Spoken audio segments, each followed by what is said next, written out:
yang termuliakan Buddha, Dhamma, dan Sangha,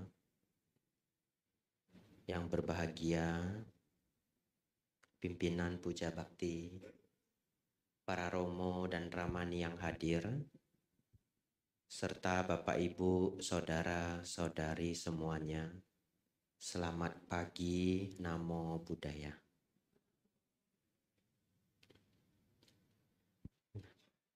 Bapak Ibu Saudara,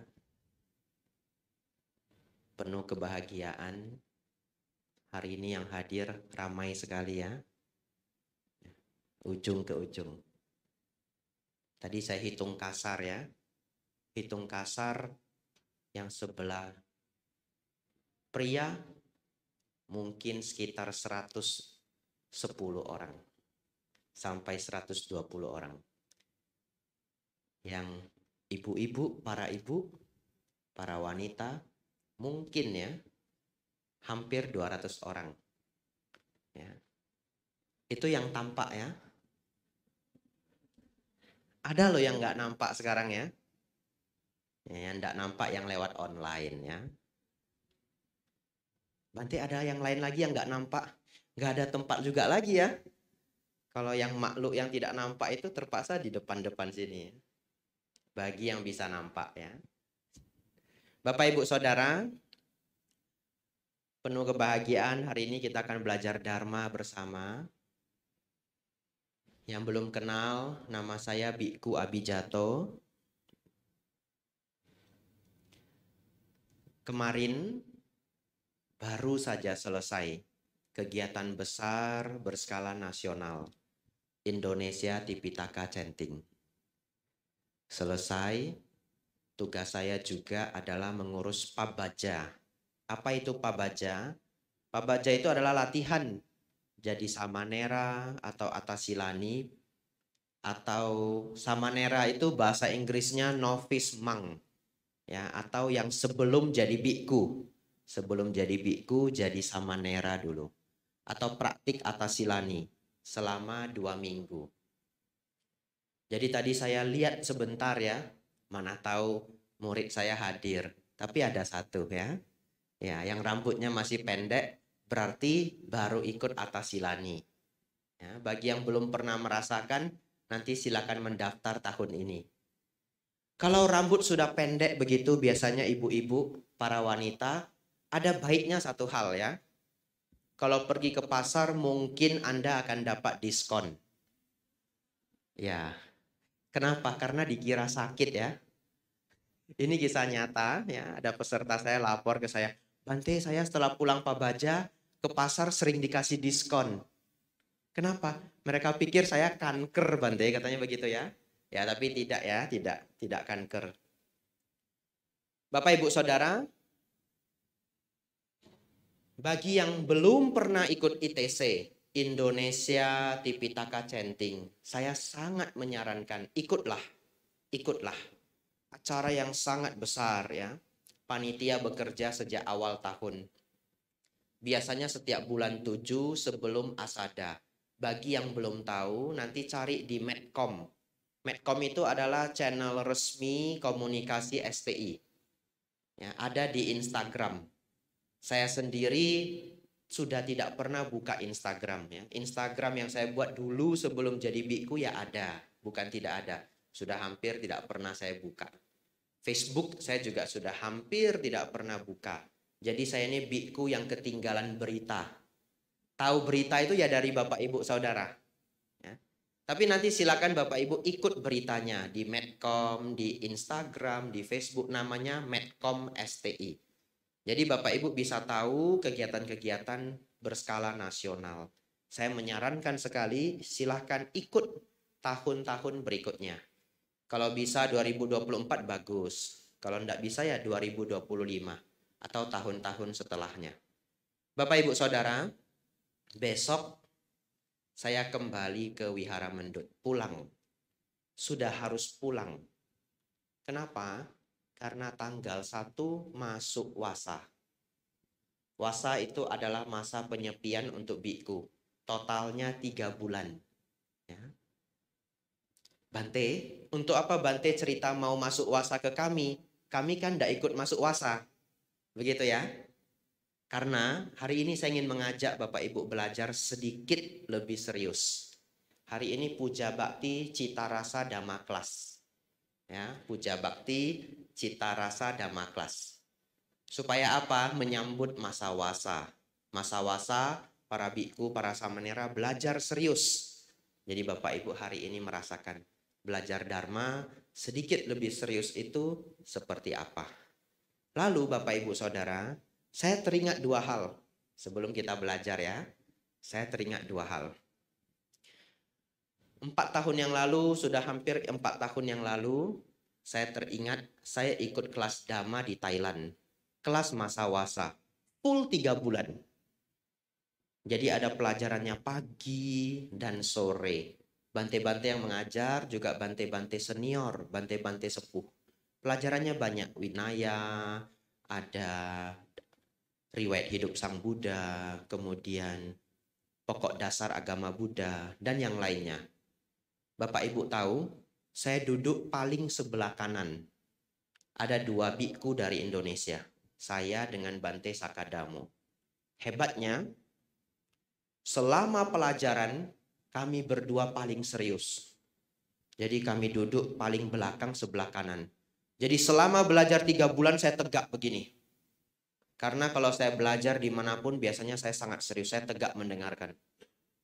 Tapi Bapak Ibu tahu, selama 3 bulan saya tidak ngerti apapun ya. Cuma menang tegak saja ya. Sampai gurunya heran. Gurunya akhirnya bilang sama orang di kelas ya. Saya sudah diceritain teman saya ya, beruntung masih ada teman yang bisa bahasa Inggris. Tapi gurunya bilang begini, kalian satu kelas itu harus niru itu 2 biku Indonesia. Kenapa? Walaupun mereka tidak ngerti gitu ya. Mereka berdua yang paling serius. Kami tidak ngobrol. Bagaimana ngobrol ya? Mau ngobrol sama siapa ya? Mau ngobrol sama siapa coba? Nggak bisa bahasa Thai.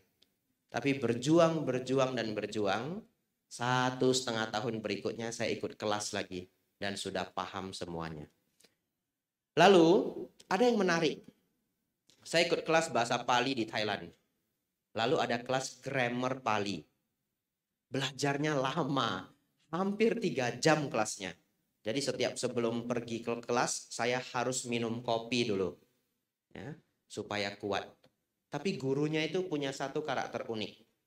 Setiap mengajar harus menghafal.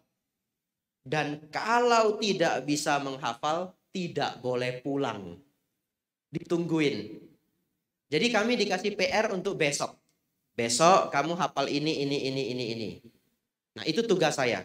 Kalau besok saya tidak berhasil menghafal, ditungguin. Sampai hafal, boleh pulang. Ya, sampai hafal baru boleh pulang. Jadi satu-satu ditungguin. Jadi kalau mau pulang, maju ke depan, ngafalin. Ti anti si ta mi ma te ante se wahe e am ha se. Itu grammar Pali ya. Nggak usah Bapak Ibu pikirin itu apa ya. Itu bukan mantra ya. Ini Bapak Ibu pikir itu mantra, diulang-ulang. Ti anti si ta mi ma te ante. Ya, hari ini kita akan belajar pedoman hidup. Semoga Bapak Ibu selesai pelajaran ini, hafal ini semua. Ya, yang tidak hafal nanti tidak boleh pulang ya. Saya tes nanti di sana ya. Ya. Baik Bapak Ibu Saudara, tadi Bapak Ibu mengatakan Buddhang saranang gacchami. Dhammang saranang gacchami. Sanggang saranang gacchami. Apa itu Buddhang saranang gacchami? Buddhang saranang gacchami itu artinya datang mendekat kepada Sang Buddha.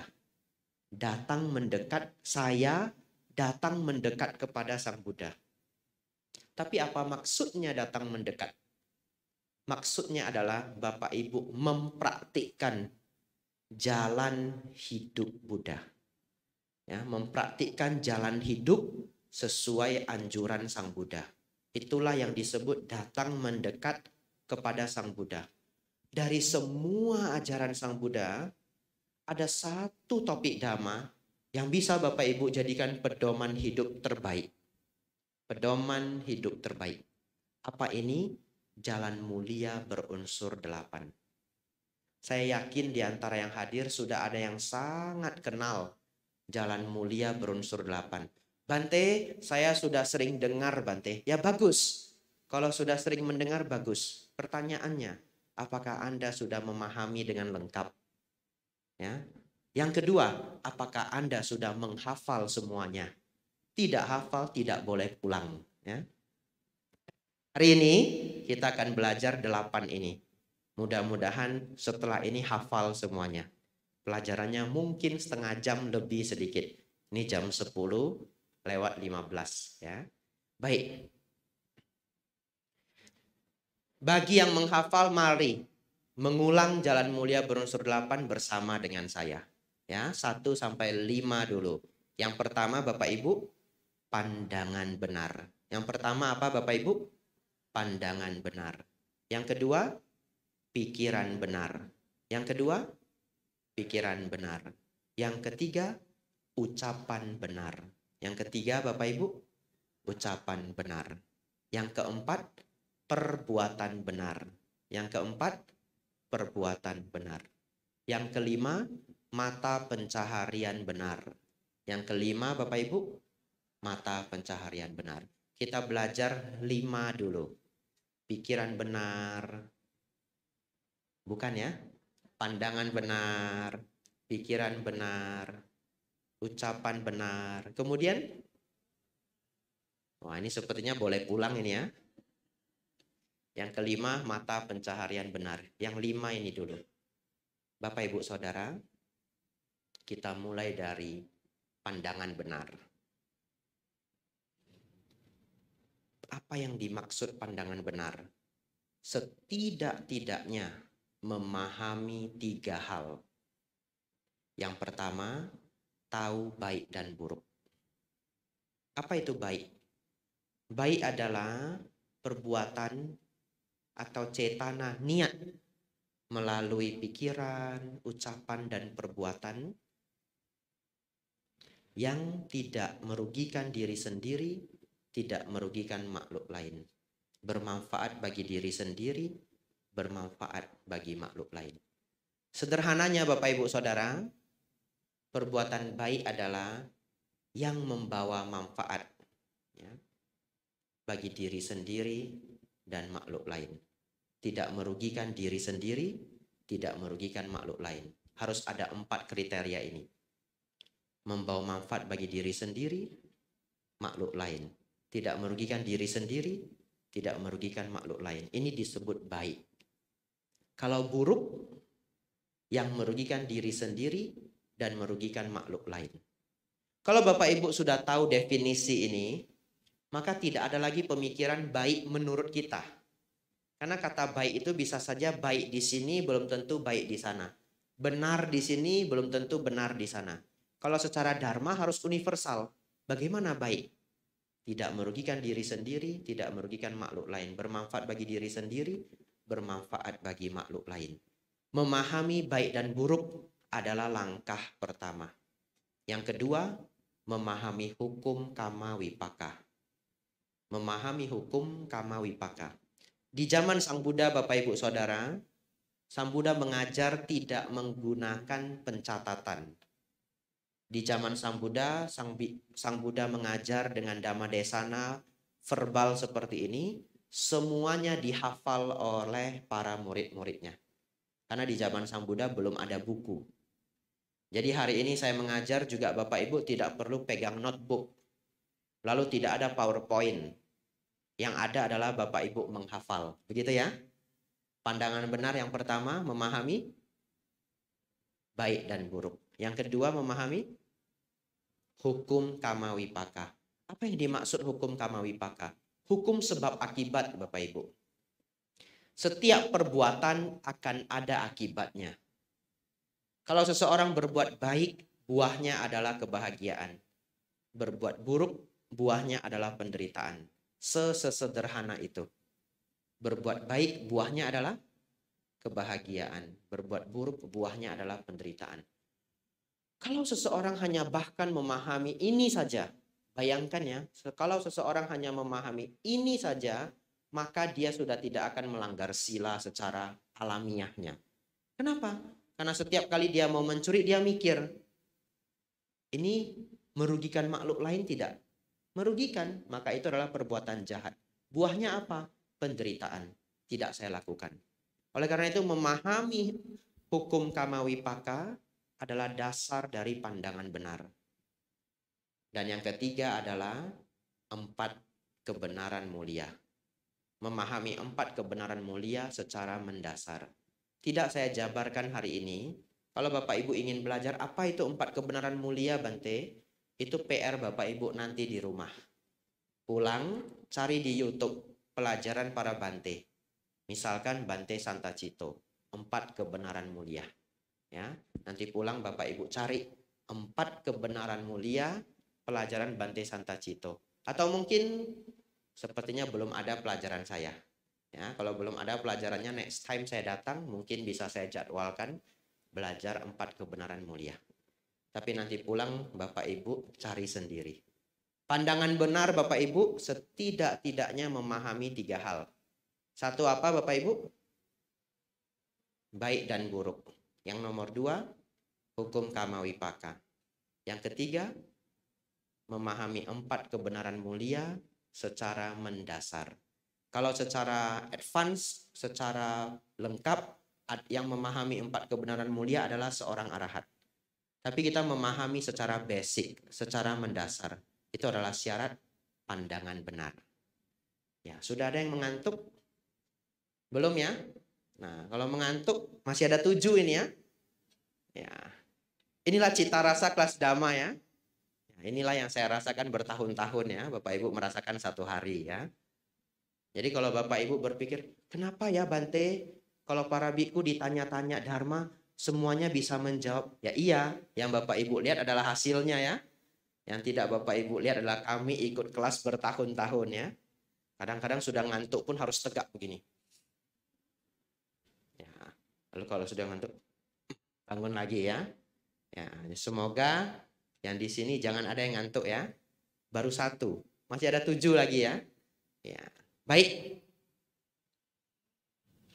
Yang kedua, pikiran benar. Tidak sulit pikiran benar itu. Pikiran benar Bapak Ibu, ada yang disebut 3 pikiran terampil. Kalau Bapak Ibu memenuhi 3 pikiran terampil ini, maka ini adalah pikiran benar. Walaupun sesungguhnya dalam prakteknya, kalau kita mengembangkan pandangan benar, secara alamiahnya pikiran benar juga akan bertumbuh. Pikiran benar akan muncul. Tapi 3 pikiran terampil itu adalah, yang pertama, punya pikiran penuh kerelaan. Pikiran yang penuh kerelaan. Nah, pikiran yang penuh kerelaan dan kemurahan hati. Ini adalah keterampilan pikiran yang pertama. Kerelaan dan kemurahan hati. Kalau seseorang punya kerelaan dan kemurahan hati, dia tidak terlalu melekat dengan duniawi. Atau dengan dunia, kita katakan. Artinya, apapun yang dia miliki ya rumah, harta, keluarga, dan yang lainnya, kalau mengalami perubahan, ia tidak terlalu bersedih. Ya, tentu yang namanya manusia bisa bersedih. Yang tidak bersedih adalah arahat. Tetapi sudah tidak terlalu bersedih. Kemudian adanya kemurahan hati. Orang yang murah hati senang berdana. Keterampilan pikiran yang selanjutnya adalah memiliki meta karuna. Ya, meta adalah yang kedua, karuna adalah yang ketiga. Punya meta, senang, ingin makhluk lain berbahagia. Punya karuna, ingin menolong makhluk lain yang menderita. Ini adalah 3 pikiran terampil. Yang pertama, kerelaan dan kemurahan hati. Yang kedua, meta. Yang ketiga, karuna. Setiap Bapak Ibu memikirkan pikiran benar, maka dasarnya adalah yang 3 ini. Ya, jangan lupa tugas Bapak Ibu adalah menghafal. Bapak Ibu jangan santai dulu ya. Nanti Bapak Ibu tidak bisa pulang ya. Yang pertama, pandangan benar. Memahami baik dan buruk, memahami hukum karma wipaka, memahami 4 kebenaran mulia. Bulir kedua, pikiran benar. Terampil. Yang pertama, memiliki kerelaan dan kemurahan hati. Yang kedua, memiliki metta. Yang ketiga, karuna. Gampang ya? Kita lanjut. Ucapan benar. Ucapan benar Bapak Ibu tidak sulit dihafal bagi saya. Ya. Yaitu tidak melanggar musyawadah. Ya, musyawadah itu adalah 4 hal. Tidak berbohong, tidak berkata kasar, tidak mengadu domba, tidak gosip yang buruk. Oleh karena itu yang disebut ucapan benar adalah yang pertama, kata-kata yang mengandung kebenaran. Ya. Berkata-katalah yang sebenarnya. Itu ucapan benar yang pertama. Yang kedua, berkata-kata yang lembut. Ya. Belajar berkata-kata yang lembut. Kalau sudah marah, ditahan-tahan. Jangan sering kalau sudah marah, melepaskan kata-kata yang kasar. Yang ketiga, jangan menggunakan kata-kata sebagai senjata. Ada yang senang menggunakan kata-kata sebagai senjata? Ada saja ya. Misalkan apa? Mengadu domba, menghasut, memfitnah, dan yang lainnya. Nah, yang keempat, bicaralah hal yang tidak sia-sia. Atau bahasa gampangnya, jangan gosip yang buruk. Ya. Ini Bapak Ibu Saudara adalah bulir dari ucapan benar. Semoga bisa Bapak Ibu hayati, jangan hanya sekedar didengar di sini, nanti pulang benar-benar dipraktekkan. Terus terang, sulit sekali menjaga ucapan. Sulit sekali menjaga ucapan. Ya. Sampai-sampai hari ini, saya kumpulkan 3 syair khusus mengenai ucapan. Ini adalah syair langsung dari Sang Buddha. Saya bacakan, Bapak Ibu konsentrasi. Yang pertama.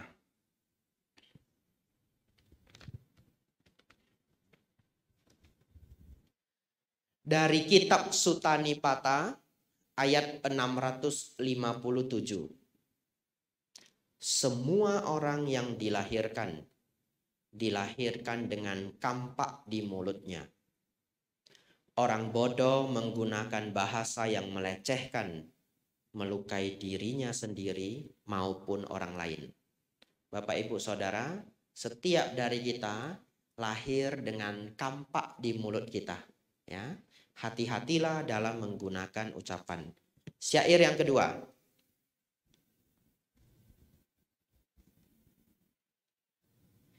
Yang bodoh menyangka ia telah memenangkan pertempurannya, padahal ia hanya mengucapkan kata-kata kasar.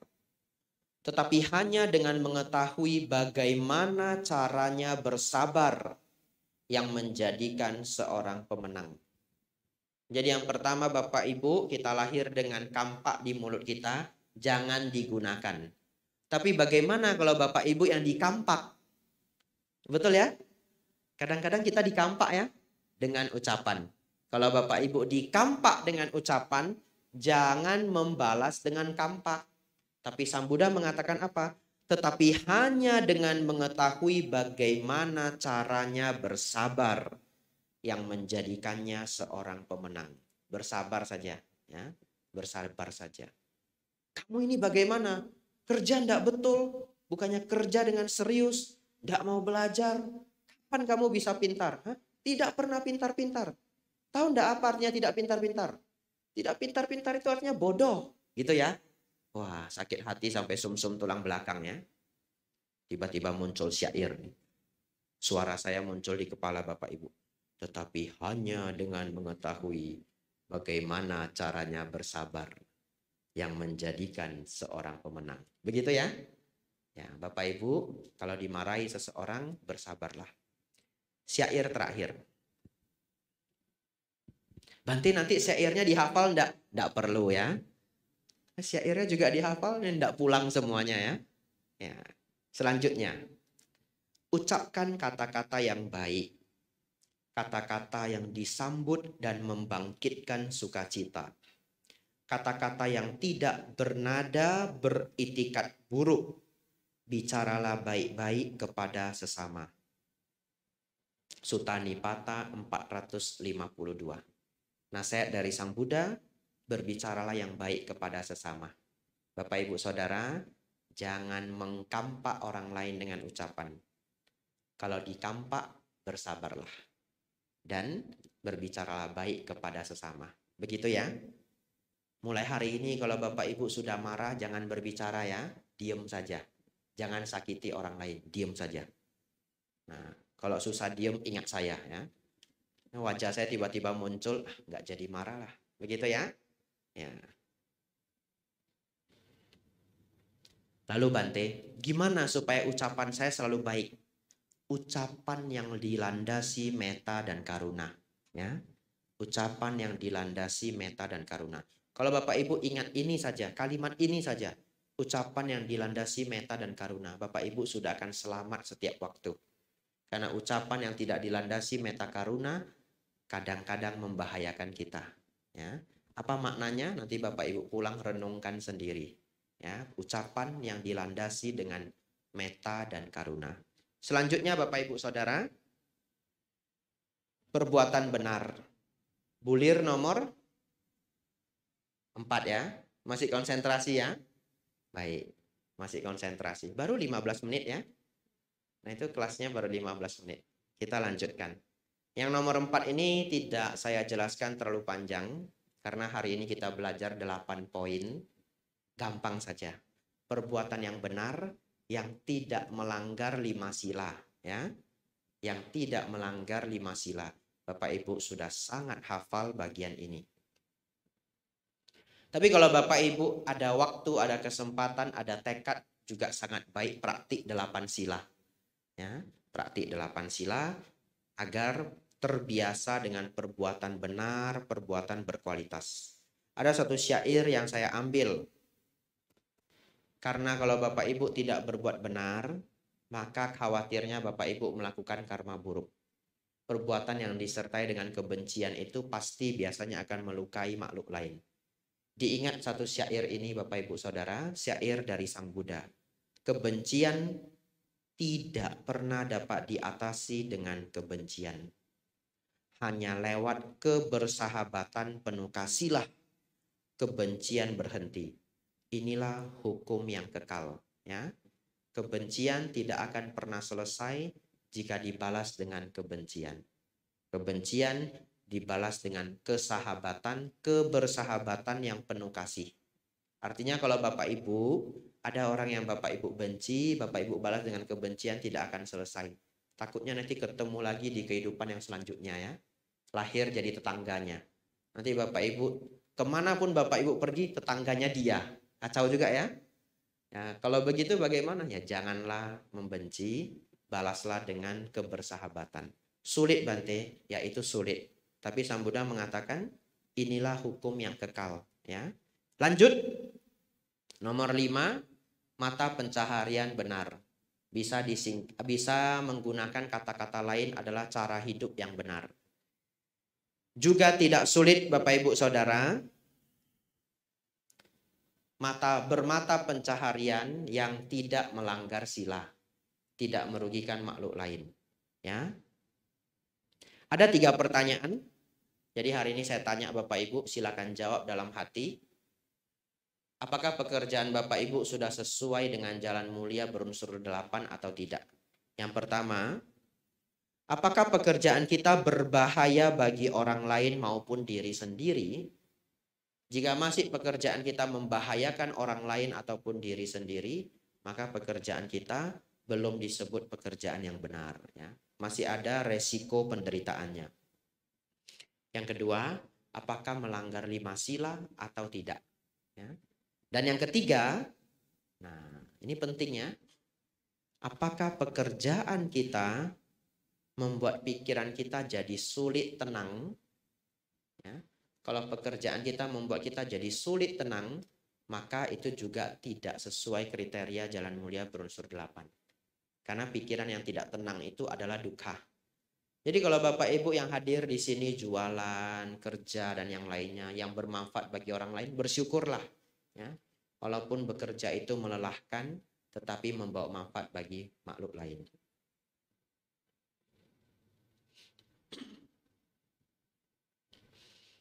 Bapak Ibu Saudara, kita sudah belajar 5 poin.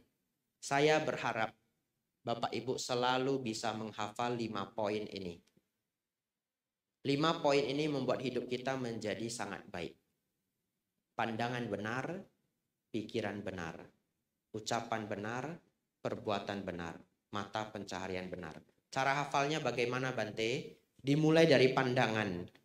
Apa yang menjadi mindset kita akan menjadi basis pikiran kita. Apa yang kita pikirkan, itulah yang kita ucapkan. Betul ya? Apa yang kita pikirkan, itulah yang kita ucapkan. Apa yang kita pikirkan dan ucapkan, itulah yang melandasi perbuatan. Dan apa yang menjadi perbuatan kita, menjadi mata pencaharian kita. Pandangan benar, pikiran benar, ucapan benar, perbuatan benar, mata pencaharian benar. Selanjutnya, kenapa saya pisah 5 dan 3? Karena yang 3 selanjutnya adalah berhubungan dengan meditasi. Berhubungan dengan pengembangan batin. Bapak Ibu Saudara, yang ke-6 adalah usaha benar, yang ke-7 perhatian benar, yang ke-8 samadhi benar. Saya gunakan bahasa Palinya saja karena sulit diterjemahkan.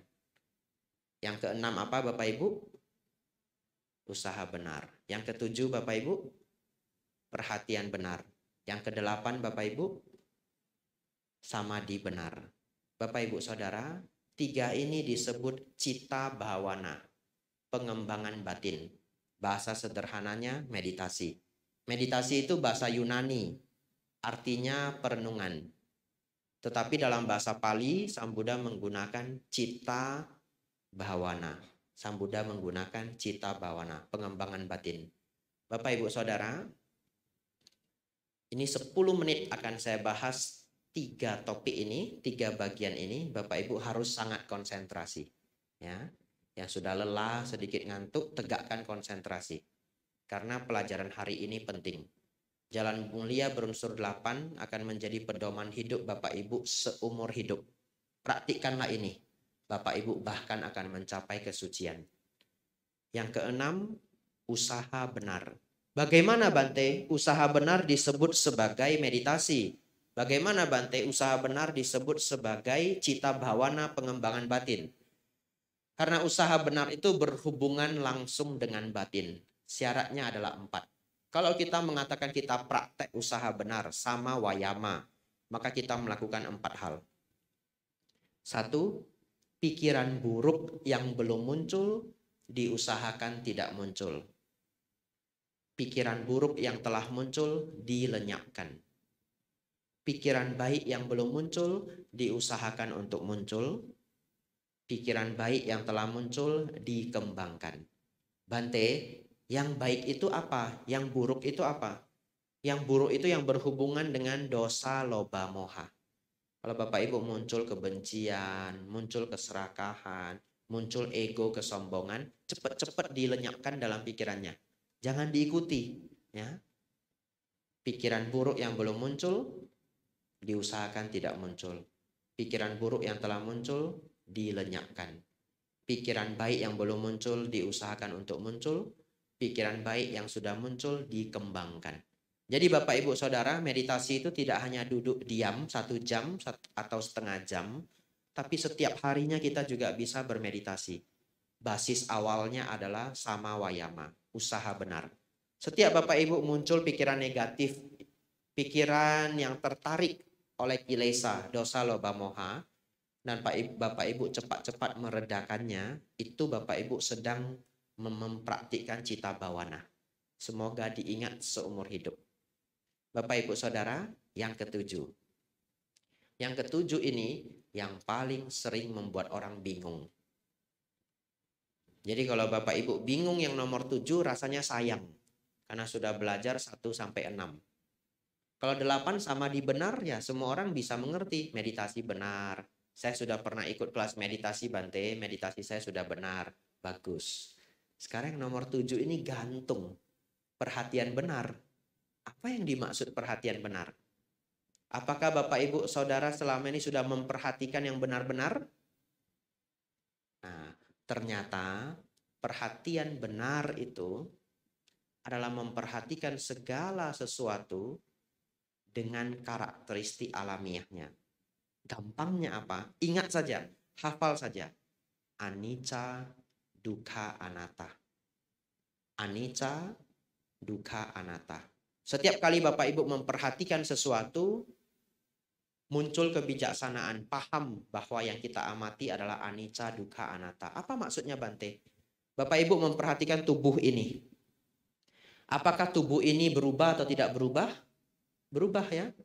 Yang muda menjadi lebih tua, ya, yang kurus bisa jadi gemuk, yang gemuk bisa jadi kurus, dan sebagainya. Tubuh ini berubah, anicca. Apakah yang berubah itu membawa kepuasan atau tidak memuaskan? Tidak memuaskan. Membawa penderitaan atau kebahagiaan? Penderitaan. Ya, dulu kaki masih kuat, ya.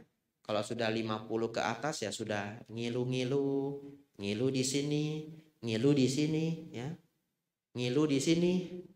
Bante kok tahu? Apakah Bante sudah umur 50? Saya belum 50, kadang-kadang sudah ngilu ya. Nah, itulah tubuh anicca. Terjadi perubahan. Lalu tubuh itu anatta. Anatta itu apa? Tidak bisa kita atur. Ya, tidak bisa kita perintah-perintah. Karena tidak bisa diatur, maka bukanlah milik kita. Karena bukan milik kita, kita sebut bukanlah diri. Apa yang tidak bisa diatur? Tubuh tidak bisa diatur. Bisa Bapak Ibu perintah, oh kaki janganlah sakit. Bisa? Tidak bisa ya. Kalau meditasi 1 jam dia kesemutan. Kalau bisa diperintah senang juga. Oh kaki saya perintahkan. Selama meditasi kamu tidak boleh kesemutan. Gitu ya. 2 jam. Pinggang kamu saya perintah. Selama meditasi 2 jam kamu tidak boleh sakit. Begitu ya. Kenyataannya apa? Baru setengah jam sudah kesemutan. Tidak bisa diatur. Apa yang tidak bisa diatur bukanlah milik kita. Apa yang bukan milik kita bukanlah diri kita. Salah satu pemahaman anatta secara sederhana adalah tidak bisa diatur. Ada lagi pemahaman-pemahaman yang lebih advance. Tapi hari ini saya kenalkan pemahaman-pemahaman yang lebih basic. Bapak Ibu Saudara, perhatian benar adalah memperhatikan dengan pemahaman Dhamma. Bapak Ibu hari ini menghafal anicca, dukkha, anatta. Berarti manfaatnya apa? Baik. Yang kita perhatikan adalah pancakanda. Misalkan Bapak Ibu memperhatikan perasaan. Perhatikan saja batinnya sendiri. Apa yang terjadi setiap hari. Ya, oleh karena itu Bante Utamo mempopulerkan kalimat saat ini saya sedang apa? Pernah mendengar? Ya, saat ini saya sedang apa? Niatnya apa? Melihat ke dalam diri. Memperhatikan batinnya sendiri. Nah, contoh. Kita memperhatikan perasaan kita sendiri. Kita jadi tahu, oh, perasaan itu bisa bergejolak. Perasaan itu berubah-ubah. Bapak Ibu Saudara setuju perasaan berubah-ubah? Setuju ya? Buktinya apa? Kadang-kadang pagi moodnya bagus, sore moodnya jelek. Betul ya? Kadang-kadang pagi moodnya jelek, sore moodnya bagus. Tadi pagi masih ketawa-ketawa. Sore ketemu, saya sudah diomel-omeli. Begitu ya? Kenapa ya? Namanya manusia. Mood berubah-ubah. Perasaan anicca. Tapi apa yang menjadi kebijaksanaan Bante? Kata Bante perhatian benar. Kebijaksanaan muncul. Apa yang menjadi kebijaksanaan? Sekarang saya sudah tahu perasaan saya berubah-ubah. Perasaan saya anicca. Kadang mood saya baik, kadang mood saya jelek. Yang menjadi kebijaksanaan itu adalah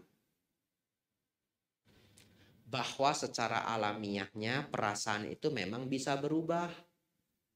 Jadi kalau Bapak Ibu dari perasaannya baik jadi perasaannya tidak baik, jangan selalu menyalahkan orang lain. Gara-gara ketemu kamu loh, sekarang mood saya jadi jelek. Betul ya? Jangan seperti itu. Kenapa? Memang seyogianya perasaan kita bisa berubah-ubah. Kadang moodnya baik, kadang moodnya jelek. Yang salah siapa? Yang salah diri sendiri. Karena Bapak Ibu kurang praktik samadhi. Kalau Bapak Ibu samadhinya kuat, ketika moodnya jelek, Bapak Ibu mulai bisa menenangkannya. nafas masuk, nafas keluar. Cari pelajaran saya di online, pelajaran tentang meditasi. Saya ajari bagaimana nafas masuk, nafas keluar. Kalau Bapak Ibu bad mood, nafas masuk, nafas keluar. Jadi kalau Bapak Ibu mulai hari ini sering bad mood, jangan salahkan orang lain. Pahamilah bahwa pikiran kita memang bisa berubah-ubah, waving, seperti ombak. Dengan memahami itu muncul kebijaksanaan. Dengan mulai tidak menyalahkan orang lain, kita lebih melihat ke dalam diri. Baru kita masuk ke yang nomor 8, samadhi benar. Bapak Ibu jangan lupa, perhatian benar adalah memperhatikan sesuai dengan dhamma. Memperhatikan anicca, dukkha, anatta. Yang kedelapan, samadhi benar. Apa itu samadhi benar?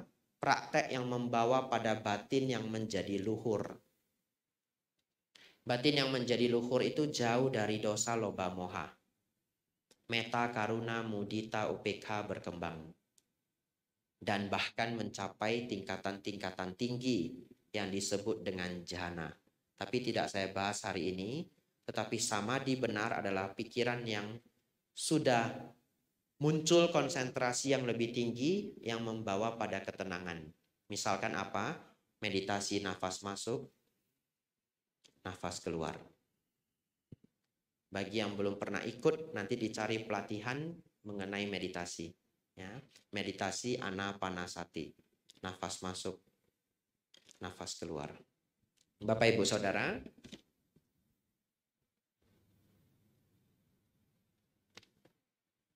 nah, jam 10.45.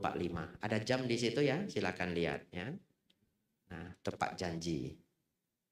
Nah, Jalan Mulia berunsur 8. Semoga Bapak Ibu hafal semua yang saya jelaskan tadi ya. Supaya Bapak Ibu boleh pulang ya. Nanti pas pulang saya tunggu di tangga situ. Ya. Nomor 6 apa? Usaha benar Bante, pulang ya. Pandangan benar apa? Baik dan buruk, hukum kama wipaka, 4 kebenaran mulia. Pulang ya. Ini 300 orang. Kalau saya cek satu-satu saya tidak makan ya. Baik, kita ulang bersama-sama saja. Bapak Ibu Saudara, silakan memejamkan mata. Akan saya ulang kesimpulan esensi pelajaran kita hari ini. Semoga Bapak Ibu ingat pedoman hidup sesuai dengan apa yang diajarkan oleh Sang Buddha. Jalan Mulia berunsur 8. Yang pertama, pandangan benar. Seseorang memahami baik dan buruk. Memahami hukum kama wipaka.